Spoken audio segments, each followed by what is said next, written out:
Hello दोस्तों, कैसे हैं आप सब। हमारी कहानियाँ देखने के लिए हमारे चैनल को सब्सक्राइब करें और हाँ, बेल आइकॉन दबाना मत भूलिएगा। तो चलिए शुरू करते हैं। यह कहानी लखनऊ में रहने वाले राजेश जी की है। राजेश जी एक रिटायर्ड बैंक कर्मचारी थे और उनकी पत्नी पूनम हाउसवाइफ थी और उनकी इकलौती बेटी सिया मुंबई की एक बहुत बड़ी एमएनसी कंपनी में डायरेक्टर थी। एक दिन की बात है, राजेश जी सोफे पर बैठे तभी डोरबेल बजती है तो पूनम दरवाजा खोलती है तो सामने दरवाजे पर पूनम की सहेली अलका और उनके पति संतोष खड़े थे। सभी लोग आकर सोफे पर बैठ जाते हैं। राजेश भाई साहब, आप लोग तो बहुत बड़े आदमी हो गए हो। अब तो आप लोगों को हमारी याद भी नहीं आती। लगता है पूनम भाभी ने बादाम खिलाना बंद कर दिया। अब आप लोग भी कोई भूलने की चीज हो क्या जो भूल जाए। कुछ दिनों के लिए सिया बिटिया के पास मुंबई गए थे, इसलिए मिलना नहीं हो पाया। पर आप लोग भी ना, और संतोष भाई आपके तरफ से ना कोई कॉल ना कोई मैसेज। क्या करोगे इतने पैसे बचा के। बात बनाना तो आपको बहुत अच्छे से आता है। खैर छोड़ो, मुंबई जाने की कोई खास वजह थी क्या? सिया बेटी तो ठीक है ना? हाँ ठीक है, वो हर बार की तरह इस बार भी सिया बिटिया ने देश के टॉप 10 बिजनेस टाइकून में अपनी जगह बनाई है। बस उसी की खुशी में छोटी सी पार्टी थी, उसी में शामिल होने गए थे। मुबारक हो भाई साहब, मानना पड़ेगा। आपकी बेटी पढ़ाई लिखाई करियर संस्कारों में अद्वितीय है। बहुत भाग्यशाली है आप लोग। जिस उम्र में बच्चे अपना करियर बनाने की सोचते हैं, उस उम्र में सिया कामयाबी के शिखर पर है। हाँ, सिया बिटिया ने कभी हमारा सर झुकने नहीं दिया, बल्कि हमेशा अपने काम से हमारा सीना चौड़ा किया है। आप लोग बातें कीजिए, मैं चाय बना के लाती हूँ। इतना कहकर पूनम किचन की तरफ चली जाती है। हम लोग यहाँ चाय पीने नहीं आए हैं, तुमसे कुछ काम है। अरे भाई, चाय मुफ्त की है, पैसे नहीं ले रहा, चुपचाप पी ले। पता ही था अपने मतलब से आया होगा। बता क्या काम है। पैसे मांगेगा तो नहीं दूंगा। वो श्राद्ध पक्ष चल रहा है और हमारे पंडित जी किसी काम से दूसरे शहर गए हुए हैं, तो तुम्हारे पंडित जी को बोल देना हमारे घर आने के लिए। बस यही काम था। यह तो तुमने बहुत अच्छा याद दिलाया। आज ही पंडित जी को कॉल करता हूँ। राजेश इतना कहकर सोचने लगे। क्या सोचने लगा? इतने सालों से मैं और पूनम श्राद्ध की प्रथा निभाते आ रहे हैं, पर हमारे बाद हमारे पितरों को तर्पण कैसे होगा। हमारा तो कोई बेटा भी नहीं है। जब तक बेटा मुखाग्नि नहीं देगा, हमारा मोक्ष कैसे होगी। भगवान का दिया सब कुछ है हमारे पास। काश भगवान ने एक बेटा भी दिया होता तो हम चैन से मर पाते। कैसी बेतुकी बातें कर रहा है। मरने के बाद कौन देखता है ये सब। बस ये मन की श्रद्धा है। तभी पूनम चाय लेकर आती है और सबको देती है। अच्छा, अब चलते हैं। ध्यान से जाना। संतोष के जाने के बाद राजेश जी फिर सोच में डूब गए। राजेश जी की बेटी सिया, जो कि एक सफल बिजनेस वुमेन है, फिर भी उन्हें एक ही बात खाई जाती है कि उनका कोई बेटा नहीं है। मरने के बाद उनकी मोक्ष कैसे होगी। राजेश जी पुरानी परंपरा को मानने वाले व्यक्ति थे। बेटियां पराया धन होती है, ये मानकर कभी उन्होंने अपनी बेटी से ज्यादा लगाव नहीं रखा। इतना गौर से क्या सोच रहे हो आप? कुछ नहीं, मैं जरा पंडित जी को कॉल करता हूँ। श्राद्ध पक्ष के लिए संतोष के घर भी भेजना है उन्हें। ठीक है जी। इतना कह पूनम अपने काम में लगे और राजेश जी फोन पर व्यस्त हो गए। 2 दिन बाद राजेश जी और पूनम ने पंडित जी को बुलाकर पूरे विधि विधान से श्राद्ध व पितरों के तर्पण किया। पूजा कराते हुए पंडित जी बड़े गौर से राजेश जी के चेहरे पर आते जाते भाव को देख रहे थे। पूजा समाप्त होने के बाद पंडित जी ने कहा, यजमान, आप बड़े चिंतित दिखाई दे रहे हैं। कोई परेशानी है क्या? पंडित जी, भगवान का दिया हुआ सब कुछ है हमारे पास सिवाय बेटे के। बेटे के बिना हमारी मोक्ष कैसे होगी। हमारा और हमारे पितरों का तर्पण कैसे होगा बाद में। आप चिंता मत कीजिए यजमान, सबको अपने कर्मों का ही फल मिलता है। आपने तो बहुत ही अच्छे कार्य किए हैं अपने जीवन में, आपको तो मोक्ष मिल ही जाएगी। रही बात बेटे की, कई लोग जिनके पुत्र फिर भी वृद्धाश्रम में अपनी जीवन यापन कर रहे हैं, कुछ को तो 2 वक्त की रोटी भी नहीं मिल पाती, ताने सुनने पड़ते हैं सो अलग। वैसे भी बेटा हो या बेटी दोनों भगवान का ही रूप है। सही बात कह रहे हैं आप। चलता हूँ, राधे राधे। इतना कह पंडित जी चले गए और राजेश जी सोफे पर बैठ गए। तभी उनके मोबाइल पर सिया का वीडियो कॉल आया। हेलो पापा, कैसे हैं आप? ठीक हूँ बेटी, तुम कैसी हो? मैं भी ठीक हूँ पापा। आपकी आंखें इतनी लाल कैसे हैं? तबीयत तो ठीक है ना आपकी?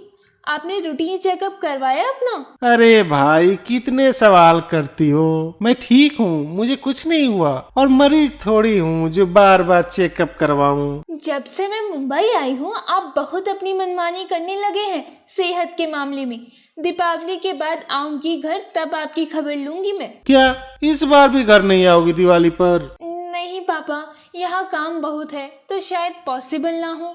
अच्छा, पर तुम्हारी बहुत याद आएगी बेटी। मुझे भी आपकी बहुत याद आएगी। अच्छा, अब कल बात करती हूँ, अभी बहुत काम है। ध्यान रखना अपना।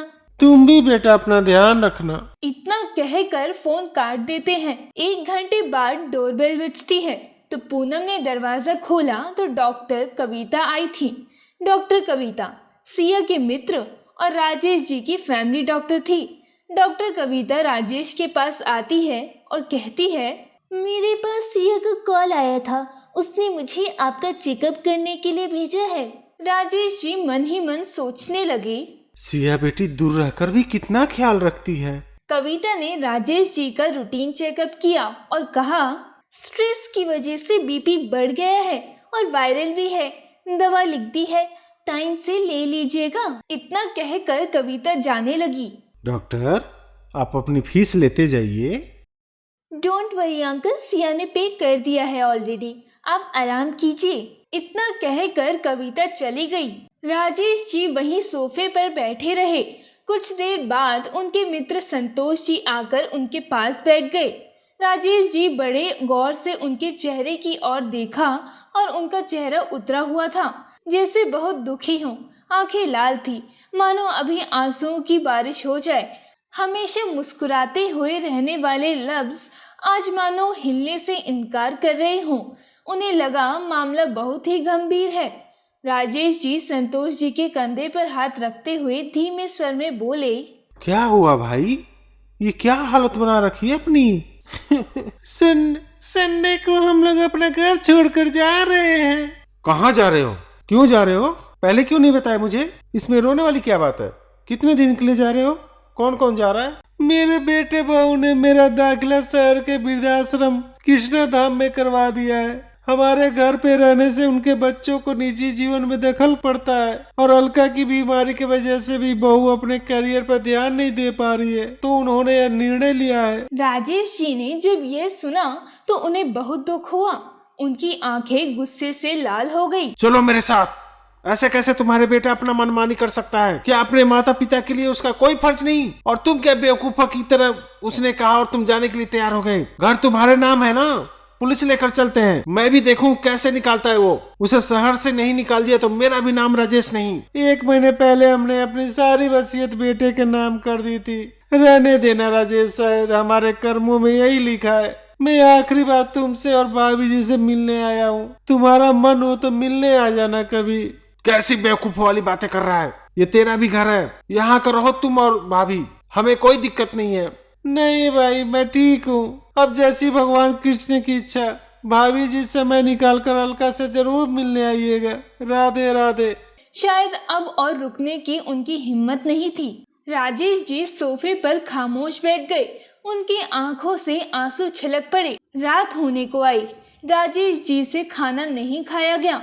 सोने चले गए, पर नींद उनकी आंखों से कोसों दूर थी। धीरे धीरे दिन जाने लगे। संडे के दिन तो राजेश जी की हालत और खराब हो गई। उनमें इतनी भी हिम्मत नहीं रही कि अपने मित्र को अलविदा कहने जाएं।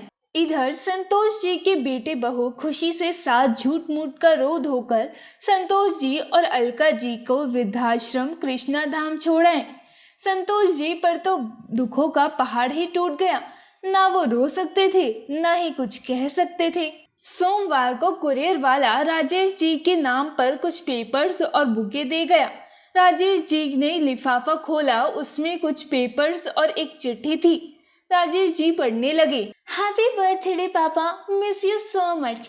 आपसे दूर रहकर मुझे आपकी बहुत कमी खलती है और जानती हूँ आप भी मुझे बहुत याद करते होंगे। मैंने लखनऊ शहर में ही एक वृद्धाश्रम खरीदा है, कृष्णा धाम। आज से उसकी जिम्मेदारी आपकी। वहाँ आपकी उम्र के लोग हैं तो आप उनकी इच्छा व ज़रूरतें मुझसे ज़्यादा बेहतर समझ पाएंगे। आप आश्रम का काम देख लीजिएगा, इससे आप भी व्यस्त रहेंगे और आपको अच्छा लगेगा। कोई भी ज़रूरत हो मुझे कॉल कर दीजिएगा। पापा ध्यान से, वहाँ रहने वाले लोगों को ऐसा न लगे कि वो एक आश्रम में रह रहे हैं। उन्हें घर जैसा माहौल दीजिएगा और माँ को मेरा प्रणाम कहना। Once again happy birthday. Love you पापा। अपना और माँ का ध्यान रखना। आपकी सिया। राजेश जी को अपनी सोच पर अफसोस होने लगा और वे सोचने लगे, आज बेटा होते हुए भी मदन को वृद्धाश्रम में रहने के लिए मजबूर होना पड़ा। और यहाँ मेरी बेटी सिया न सिर्फ मेरा बल्कि उनके उम्र में हर बुजुर्ग के बारे में कितना सोचती है। भले ही आज मेरे पास बेटा ना हो, पर मेरी बेटी ही मेरी सहारा है। मेरी सोच ही गलत थी। आज के समय में बेटा या बेटी में कोई फर्क नहीं है। यदि हम बेटियों को पढ़ाएं, उनको शिक्षित बनाएं, तो वही हमारी सहारा बन सकती हैं। यह कहानी यहीं पर खत्म होती है। आप सभी लोगों से हमारा विनम्र निवेदन है कि माँ बाप को कभी तकलीफ ना दे। जब जीवित रहने पर ही माता पिता की कदर नहीं की तो मरने के बाद तर्पण करने से भी क्या फायदा।